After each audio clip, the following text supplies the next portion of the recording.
Halo, selamat pagi Ria. Selamat pagi Freddy. Ya, ini kemarin ada kebakaran yang disertai deretan ledakan terjadi di gudang amunisi milik TNI Angkatan Darat di Gunung Putri, Bogor. Kebakaran terjadi akibat gesekan di antara amunisi yang sudah kadaluarsa. Ya, Freddy, kita akan bahas nanti terkait permasalahan ini, dilengkapi dengan juga laporan langsung perkembangan terkini dari lokasi kejadian. Bersama saya Lianita Ruhyat. Dan saya Freddy Cahya, inilah redaksi pagi akhir pekan selengkapnya.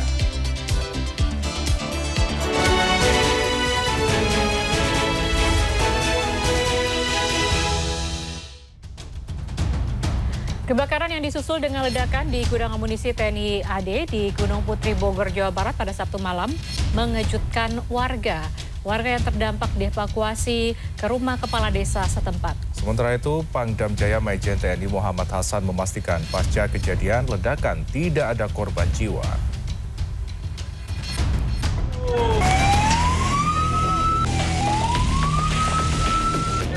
Gudang amunisi milik Kodam Jaya di Kabupaten Bogor, Jawa Barat terbakar pada Sabtu malam. Ratusan warga yang bermukim di sekitar lokasi kejadian telah dievakuasi untuk mengantisipasi imbas ledakan. Kira-kira ada berapa kakak yang mengungsi? Ada berapa? Ada ya 40 kakak ada. 40 kakak. Kalau itu kakak ya. Salah satu titik lokasi pengungsian berada di rumah Kepala Desa Ciangsana, Kecamatan Gunung Putri, Kabupaten Bogor, Jawa Barat. Sementara yang lainnya mengungsi ke keluarga terdekat mereka. Warga yang mengungsi di rumah Kepala Desa ini rata-rata berasal dari Kampung Parung Pinang yang jaraknya hanya sekitar 50 meter dari lokasi kejadian. Data dari pihak Tagana, total pengungsi mencapai 400 jiwa. Warga yang mengungsi di rumah Kepala Desa Ciangsana masih menunggu instruksi dan arahan petugas untuk kembali ke rumah mereka. Sementara itu, hingga Minggu dini hari, sejumlah petugas baik dari Dinas Kebakaran, BPBD, ambulans, dan pihak kepolisian belum bisa mendekat. Jadi kita masih ditahan sampai dinyatakan kondusif. Karena kalau kita masuk itu resikonya peluru pada kemana-mana. Sampai detik ini masih banyak ledakan-ledakan dari yang kecil hingga yang besar. Berdasarkan informasi yang didapat dari beberapa sumber, ya, informasi warga sudah diamankan, sudah disterilkan, sudah. Pangdam Jaya Maijen TNI Muhammad Hasan yang datang ke lokasi mengatakan dan memastikan pasca kejadian ledakan tidak ada korban jiwa. Pukul 18.05 tadi ditemukan indikasi adanya asap di gudang nomor 6. Gudang nomor 6 Gudang Kodam Jaya ini. Dan ternyata itu indikasi terjadi ledakan. Sehingga anggota segera memberitahukan kepada piket untuk memberitahukan pada masyarakat sekitar bahwa ini ledakan dulu ya. Dan memang akhirnya terjadi ledakan di gudang nomor 6 gudang munisi daerah Kodam Jaya ini.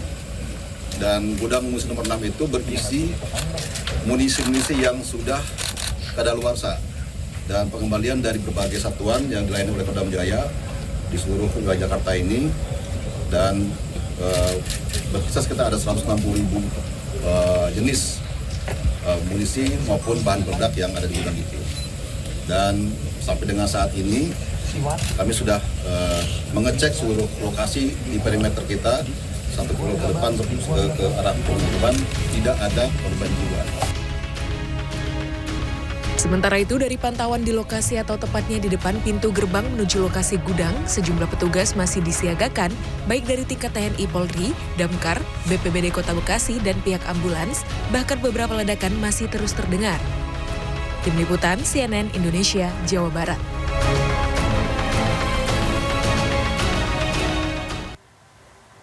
Kebakaran gudang amunisi daerah di Gunung Putri, Kabupaten Bogor menyebabkan warga dievakuasi ke tempat yang lebih aman. Gudang yang terbakar diantaranya berisi granat dan peluru yang sudah kadaluarsa dan didata untuk dimusnahkan. Bahkan warga sekitar juga diminta mengembalikan amunisi yang terlempar. Sempat ditemukan granat di salah satu pekarangan rumah warga. Untuk mengetahui kondisi terkini sudah ada Irene Wardani, produser lapangan CNN Indonesia. Halo, selamat pagi Irene. Bisa diceritakan kondisi terkini di tempat Anda berada? Selamat pagi Freddy dan Lia. Kondisi saat ini di Kompleks TNI Polri, tepatnya di gudang amunisi daerah yang bisa ini sudah cukup landai, tidak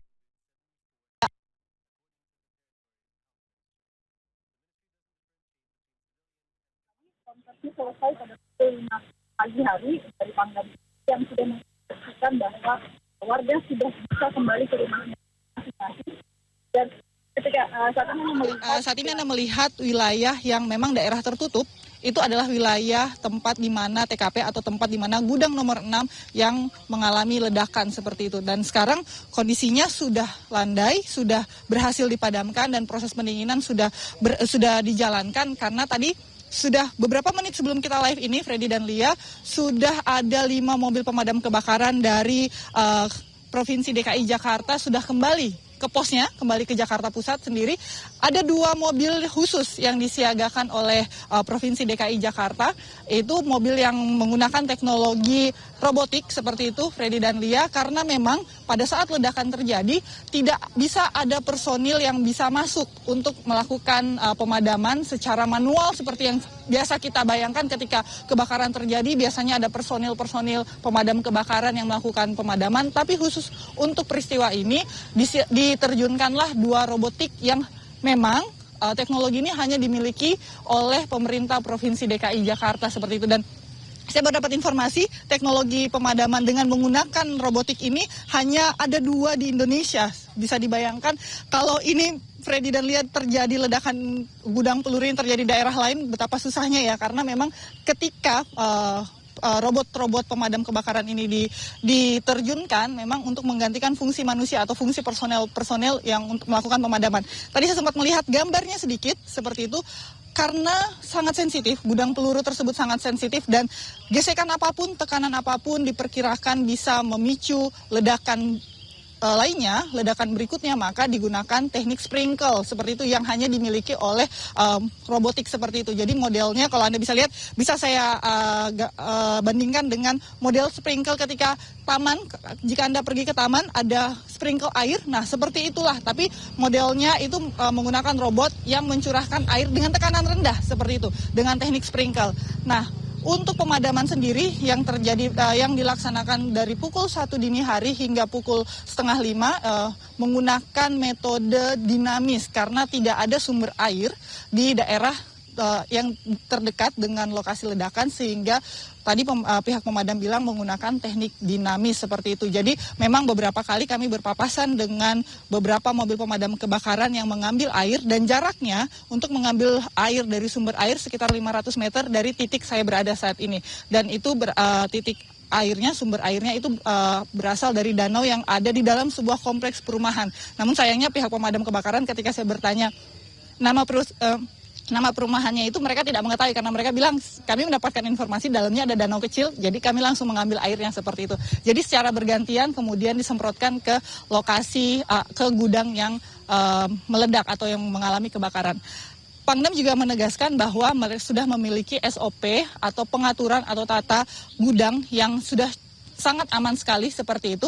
Jadi jarak antara gudang nomor 6 yang meledak, Freddy dan Lia, itu jarak antara satu gudang dengan gudang lain sekitar 100 meter dan dipisahkan oleh tanggul, sehingga tidak akan memicu gudang-gudang lain yang juga menyimpan peluru, amunisi, ataupun granat, itu tidak akan memicu. Namun pada saat proses pendinginan, tidak hanya di gudang nomor 6 saja yang dilakukan pendinginannya seperti itu, tapi juga di gudang sebelahnya, yaitu gudang nomor 5 dan gudang nomor 7, karena itu adalah gudang terdekat dengan gudang yang terbakar atau meledak.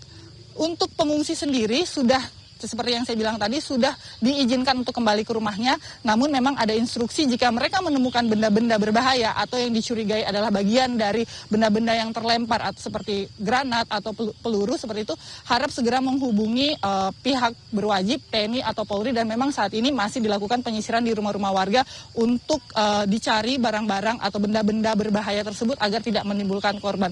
Sampai saat ini sudah ditegaskan oleh Pangdam sendiri tidak ada korban jiwa, jadi berita-berita yang mengabarkan bahwa ada 15 korban jiwa itu dipastikan adalah hoax, Freddy dan Lia.